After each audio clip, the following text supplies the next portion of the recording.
Olá, feliz ano novo para você! Bem-vindo ao primeiro programa de 2014 e, lógico, em clima de férias. Eu vou te dar uma dica de passeio. Uma das opções de lazer para quem vai viajar ou não é visitar um parque nacional. Você sabe o que é? É uma área destinada à preservação da fauna, da flora e de outros recursos naturais. São centenas pelo país. O Meio Ambiente por Inteiro, que começa agora, convida você a dar um passeio por alguns desses parques nacionais que guardam uma biodiversidade cheia de beleza e de mistérios. Quem mora na cidade muitas vezes precisa enfrentar o trânsito do dia a dia, poluição e outros transtornos. É aí que surge uma opção de aproximar a população da natureza, desestressar. Os parques urbanos. A importância para o meio ambiente é a questão mesmo da garantir a biodiversidade, né, a fauna, né, um espaço, né, uma área verde, garantir esses espaços. E para a comunidade é importante porque ela pode ter um espaço de contemplação da natureza, né, um espaço onde ela pode fazer suas atividades físicas, né, porque nós temos nos nossos parques uma área destinada a lazer, né, então quer dizer, isso para a qualidade de vida das pessoas é muito importante. Tem estudos que mostram que apenas a imagem do verde recupera pessoas que estão adoentadas. Existem vários tipos de parques. Um parque que é de uso restrito é porque ele tem que ser protegido. Então ele não é aberto para visitação, não é aberto para a comunidade. Ele só tem que ser protegido porque tem uma beleza cênica ou porque ele tem alguma característica especial ou fragilidade ambiental. O parque recreativo, né, aberto para lazer, para a comunidade. O parque ecológico é porque ele tem algumas características de flora, fauna, né, alguma característica que faz que ele seja especial, que seja ambiental. Para a criação do parque, tem que haver alguma demanda, ou de ordem legislativa, ou um pedido da comunidade. Eles oferecem várias oportunidades de lazer e podem trazer benefícios para os frequentadores. O Parque Olhos d'Água, em Brasília, é um exemplo disso. Atrai mais de 1.000 pessoas por dia. Nos fins de semana, o número é ainda maior, quase o dobro de visitas. Para quem gosta de corrida ou caminhada, a pista de Cooper tem mais de 2 quilômetros de extensão. Sebastião aproveita para colocar em dia a atividade física pelo menos 4 vezes por semana. Contempla a natureza, o ar puro, né? Tem um movimento aqui, os carros passando, né? Tudo isso é para divertir a gente, né? Faço questão de vir todos os dias, minha caminhada é aqui direto. Então é ótimo porque eu tenho problema de fibromialgia, foi a caminhada que me cura. O eucalipto de manhã, um cheiro ótimo, parece que faz bem para a saúde, né? Encontramos o Luiz. Ele diz que frequenta o parque todos os dias há 5 anos. O momento de meditação e yoga não pode faltar. O parque, você vai estar em contato com o verde, com uma floresta, com uma vegetação nativa e com os pássaros. Eu procuro sempre assim meditar, caminhar, correr no parque e sempre estar em contato com essa natureza e ouvir esse canto dos pássaros. Temos um giro pelo parque e olha o que encontramos. Galinhas da Angola e um ambiente bem agradável, batizado de Lagoa do Sapo. Além de peixes, tem tartarugas e patos. Outro diferencial, as trilhas e o circuito de atividades físicas. As pessoas aqui, em sua maioria, moram em apartamentos, né? E quando vêm ao parque, o próprio estrutura de fitness que é disponível aqui, os equipamentos de ginástica, as trilhas para caminhada, pista de corrida, a parte contemplativa, né? A equipe do Meio Ambiente por Inteiro também visitou o Parque Saburo Noyama, na cidade de Taguatinga, a cerca de 20 quilômetros de Brasília. Tem piscina, churrasqueiras, trilhas naturais e as quadras de esporte que reúnem jovens, principalmente a turma do futebol. Eu venho aqui pro parque para reunir os amigos, né? Porque aqui tem quadra, tem um cara de lugar que tem uma piscina para tomar banho, aqui é tudo de bom, né? Quem quiser vir aqui, né? É aberto, qualquer um pode vir, então tô aqui. Se divertir, reunir os amigos, tomar um banho, Aqui é legal. E para a alegria do Arthur, é claro que não poderiam faltar os brinquedos. A Afra, mãe do garoto, aproveita as férias para levar o filho para se divertir. Todos os dias. Agora que estou entrando de férias, eu vou ter o tempo livre só para ele, né? E o parque é bem melhor, depois da reforma que fizeram, ficou um espaço bem amplo e bem receptivo. A mistura do verde, das belezas naturais, com todas estas opções de lazer, é o que atrai tanta gente aos parques urbanos de todo o país. Tem atividades aquáticas, esportivas, trilhas, tudo para atender todas as faixas etárias. O problema é que muitos parques se encontram em situação precária. E problemas sérios, Leonardo. A nossa equipe veio até o Parque Gatumé, em Samambaia, uma cidade do Distrito Federal. E logo na entrada já verificamos que há lixo por toda a parte. Inclusive, assim, ó, tem uma geladeira velha jogada fora. Nós observamos também que há pontos de erosão por conta da retirada da vegetação. E os moradores reclamam que o local também é utilizado por usuários de drogas. O Parque do Gatumé é um parque lindo, cheio de nascentes, tem uma vereda muito bonita de buritis e que está completamente abandonado, com erosão, e não tem nenhuma infraestrutura, não foi feito nada para proteger o parque. Então a comunidade não tem nem como utilizar porque fica realmente vândalo circulando por lá. Dos 72 parques existentes no Distrito Federal, apenas 11 estão em perfeito funcionamento. As unidades no âmbito do sistema são de responsabilidade da União, Estados e municípios. É verdade que muitas delas, especialmente essas voltadas para o uso público, como o caso dos parques nacionais, parques estaduais e até municipais, ainda não estão dotados de todos os equipamentos, a infraestrutura, a logística ou pessoal, né, em termos de servidores públicos, para permitir que o uso, que a visitação seja feita com pleno desfrute por parte do visitante.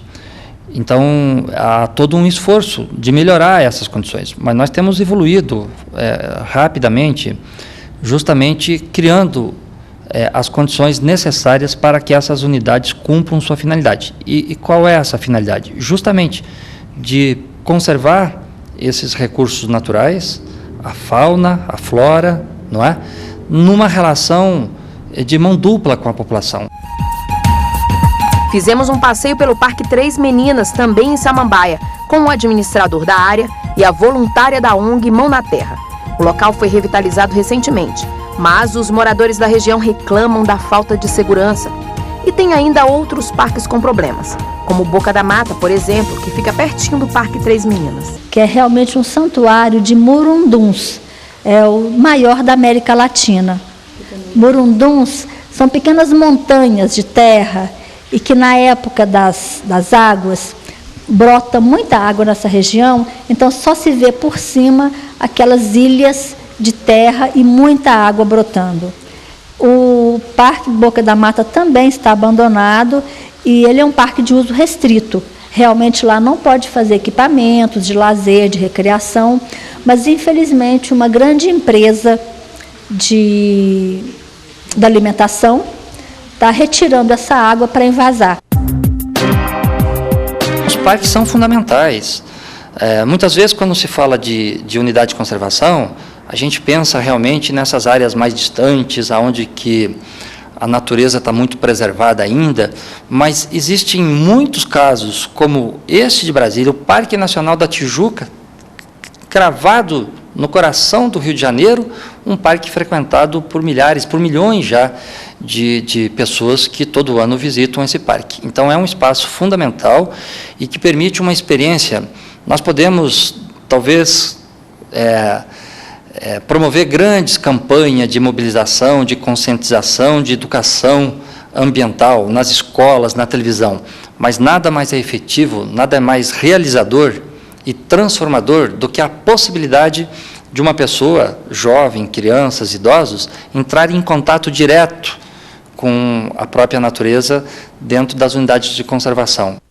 Você sabe qual é o parque nacional mais antigo do país? É o Parque do Itatiaia, criado em 1937. A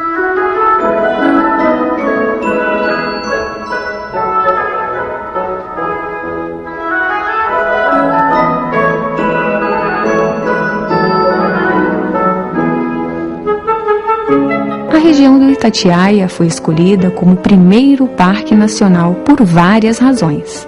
Na região, a Serra da Mantiqueira forma uma impressionante escarpa voltada ao Vale do Paraíba. O pico mais alto, Itatiaiaçu, nas Agulhas Negras, alcança 2.791 metros de altitude. São mais de 2.000 metros de desnível. O Parque Nacional do Itatiaia, ele está inserido no ecossistema de Mata Atlântica, que é um dos ecossistemas mais ameaçados do mundo. Tem remanescentes importantíssimos desses ecossistemas, com espécies que somente ocorrem aqui. E inserido dentro de um contexto de unidades de conservação que formam um corredor ecológico na Serra da Mantiqueira e também um mosaico de unidades de conservação. No maciço do Itatiaia chove muito. Por ano, são 2.400 milímetros de chuva. Essas águas têm grande influência no clima e na qualidade de vida da região. O rio Campo Belo é o mais importante do parque. Drena a parte alta, tendo sua nascente principal próxima ao Morro do Couto, descendo pelo Vale dos Lírios até a cidade de Itatiaia, por ele abastecida. A água impulsiona a economia dos países, das regiões e das cidades, e por outro lado a contaminação da água começou a atingir níveis que começaram a interferir nas atividades econômicas, nas atividades sociais, na recreação, no turismo. Há 70 anos atrás, evidentemente, quando o parque foi criado, muito provavelmente as pessoas não tinham essa percepção. Então, evidentemente, hoje o recurso água para o parque, né, ele é altamente relevante, ele é fundamental. As águas do Itatiaia abastecem duas importantes bacias hidrográficas, a do Rio Paraíba e a do Rio Grande, que se torna o Rio Paraná e chega até a Argentina.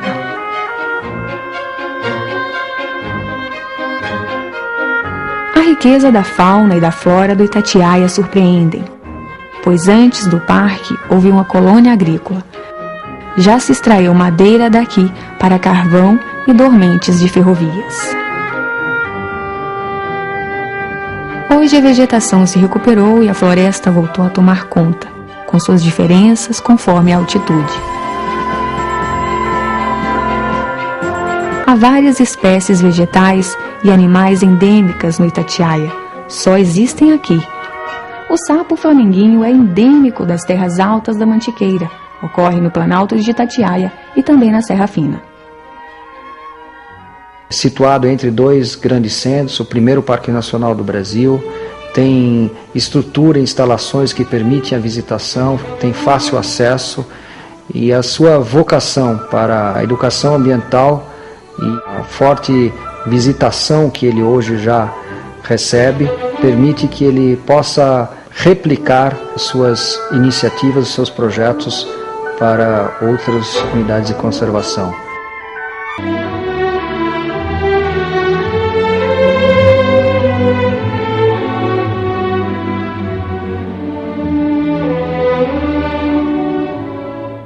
E o Meio Ambiente por Inteiro não terminou. No próximo bloco, eu converso com Ana Paula Lira, gerente da Unidade de Conservação do Instituto Brasília Ambiental. É só um instante.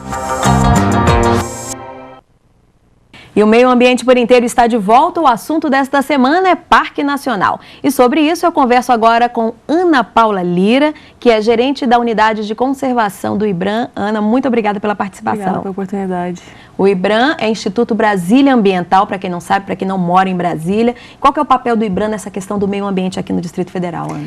O IBRAM é o órgão executor da política de meio ambiente no Distrito Federal, né? Análogo ao IBAMA a nível federal. Pois é, Ana, Parque Nacional. Em 2000 entrou em vigor a lei que institui o Sistema Nacional de Unidades de Conservação. Sim. E essa lei, ela é a que trata mais especificamente da preservação dos parques nacionais no Brasil? Sim, essa lei que você está dizendo, o Sistema Nacional de Unidades de Conservação, ela é a lei que trata das áreas protegidas, né, das unidades de conservação no Brasil. Hoje em dia nós temos 12 categorias, parque é uma delas. Nós temos 5 categorias de proteção integral, dentre elas o parque, né, os parques nacionais, e mais 7 de uso sustentável, por exemplo, a APA, né, a Área de Proteção Ambiental, a área de relevante interesse ecológico e outras. Pois é, explica direitinho pra gente. Um dos artigos dessa lei, mais especificamente o artigo 8º, ele enumera as unidades de conservação. Lá nessa lista estão os parques. Sim. Qual é a diferença do parque para uma estação ecológica, para uma reserva biológica? Tem diferença? Sim. Essas 3 categorias que você citou, reserva biológica, estação ecológica e os parques, são de proteção integral. E o que diferencia eles basicamente é que no parque você tem previsão de visitação. Um dos objetivos do parque é a visitação. Já na reserva biológica e na estação ecológica, o objetivo principal é a pesquisa e a preservação dos recursos naturais, ou seja, é o uso indireto dos recursos. Para você entrar lá só se for num projeto de educação ambiental ou mesmo para um projeto de pesquisa. Não é uma entrada livre, né, para visitação como um parque é. Quer dizer, todo parque, então, já se pressupõe que vai ter um visitante, as pessoas podem caminhar, podem fazer trilhas, é mais ou menos por aí? Sim, só que não na totalidade da área do parque, porque geralmente esses parques, eles têm planos de manejo. Então, esse plano de manejo é o instrumento que a gente tem de ordenamento do território dentro do parque. Então, vai ter áreas do parque que você não vai poder entrar, que são áreas que a gente chama de áreas primitivas ou áreas de preservação de vida silvestre, que não está prevista a visitação. Mas, ao mesmo tempo, você tem outras áreas onde o uso é previsto. Por exemplo, no Parque Nacional do Chapada dos Veadeiros, que a gente tem as trilhas, as cachoeiras para visitação. Quem tem obrigação no Brasil de fiscalizar a preservação de um parque nacional? Então, quem é? Só o poder público e, como a gente sabe, assim, cada estado tem dezenas de parques, né? Sim. Quem é que fica responsável por isso? Bom, eu acho que, de certa forma, todo mundo é um pouquinho responsável, né? Mas parque pode ser criado no nível federal, no nível estadual e no nível municipal. Então, nós temos o IBAMA, no nível federal, nós temos os órgãos estaduais, no qual eu trabalho, né, no IBRANO, aqui no Distrito Federal, e também tem os parques municipais. Então, são nas 3 esferas de poder, na verdade. Existem parques nacionais no Brasil em áreas particulares, em que existe um proprietário, dono da terra, que tem o direito de ter aquele parque ali, a obrigação de preservar? Existe isso? Olha só. Em relação a parque, a lei é muito clara, é sempre posse e domínio público. Se o poder público vai e cria um parque numa área, ele tem que desapropriar e pagar o valor devido ao proprietário. Mas existem outras possibilidades de um particular que tem uma área que ele julga que tem muito atributo natural, que é valiosa para a biodiversidade, ele tem outros instrumentos para ele criar área protegida. Por exemplo, a Reserva Particular do Patrimônio Natural, a RPPN. É voluntário, né? O proprietário tem uma terra, ele acha que tem valor biológico aquela área e ele vai até o órgão e manifesta seu interesse. Aí ele pode criar uma Reserva Particular do Patrimônio Natural. E também tem outras categorias, como eu disse no começo, que também podem ser em áreas particulares, por exemplo, o monumento natural e o refúgio de vida silvestre. Apesar de ser de proteção integral, que você só pode ter uso indireto dos recursos, pode ser criado em área particular, mas aí não é parque. O parque é só posse e domínio públicos. Ana, e vamos agora para algumas decisões da Justiça relacionadas aos parques nacionais no país. É o Supremo Tribunal Federal que vai julgar a liminar do Ministério Público Federal para suspender a medida provisória que altera os limites de 3 parques no norte do país. Os Parques Nacional da Amazônia, dos Campos Amazônicos e do Mampiguari, em Rondônia. De acordo com o Ministério Público, a alteração agride o bioma. E essas unidades de conservação alteradas são de extrema importância para a preservação da Amazônia. Por isso, a medida provisória seria inconstitucional. Em julho deste ano, a Advocacia Geral da União conseguiu 4 decisões judiciais favoráveis à preservação do Parque Nacional da Serra da Bocaina, que fica na divisa de São Paulo e Rio de Janeiro. Todos os processos questionavam construções irregulares e exploração comercial na reserva. De acordo com os procuradores, as práticas sem autorização de um órgão ambiental competente resultavam em prejuízos, inclusive quanto à regeneração natural da vegetação nativa. Na sua avaliação, qual que tem sido o papel do judiciário na preservação dessas áreas? Bom, o judiciário tem sido muito importante, né, nessa luta para garantir a conservação dessas áreas. Em especial também o Ministério Público, que tem feito termos de compromisso, termos de ajustamento de conduta, para principalmente desocupar, né, essas áreas, que a dinâmica do DF é muito marcada por invasões de áreas verdes, né? E essa parte desafiadora, o Ministério Público tem nos auxiliado bastante. Quer dizer, quando um juiz dá uma decisão, manda desocupar, para vocês facilita? Sim, com certeza. Porque a gente sempre encaminha tecnicamente, mas quem decide mesmo, quem faz a coisa andar é a justiça, né? Ana, você conhece o Parque das Aves em Foz do Iguaçu? Ainda não. Mas por imagem já viu? Sim, com certeza, já ouvi falar bastante. Pois é, o telespectador Willis de Faria mandou um vídeo para o meio ambiente por inteiro e tem imagens maravilhosas. Olha só. O local foi inaugurado em outubro de 1994. Hoje é o maior parque de aves da América Latina. Tem o maior viveiro de araras da América do Sul. E onde está localizado? Em Foz do Iguaçu, no Paraná. São aproximadamente 16 hectares em plena Mata Atlântica. As primeiras aves foram doadas por zoológicos brasileiros e pelo IBAMA. Hoje são mais de 800, 200 espécies diferentes. Variedades que encantam os visitantes. E por falar nisso, por ano, são mais de 500 mil pessoas que percorrem o local.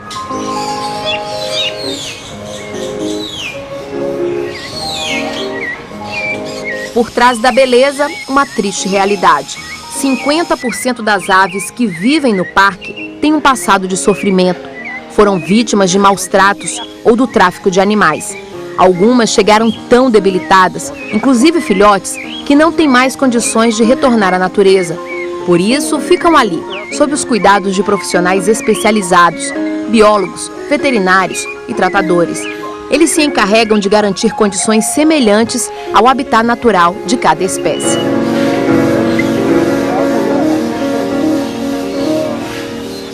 E para manter vivas as espécies vulneráveis e ameaçadas, o parque desenvolve um trabalho de reprodução em cativeiro. E a iniciativa tem dado certo. 43% das aves nasceram no parque. E sabe como funciona? Eles dão preferência ao processo de criação natural. É aquela história de deixar tudo mais parecido do que eles encontrariam na natureza. Assim, os pais incubam os ovos e criam os filhotes com o mínimo de interferência do homem.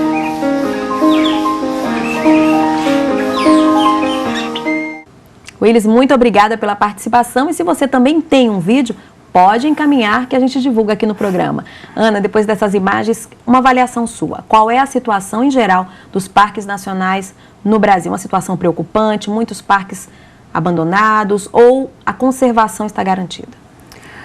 Bom, eu acho que são muitos desafios para a conservação, seja para os parques, seja para as outras unidades de conservação.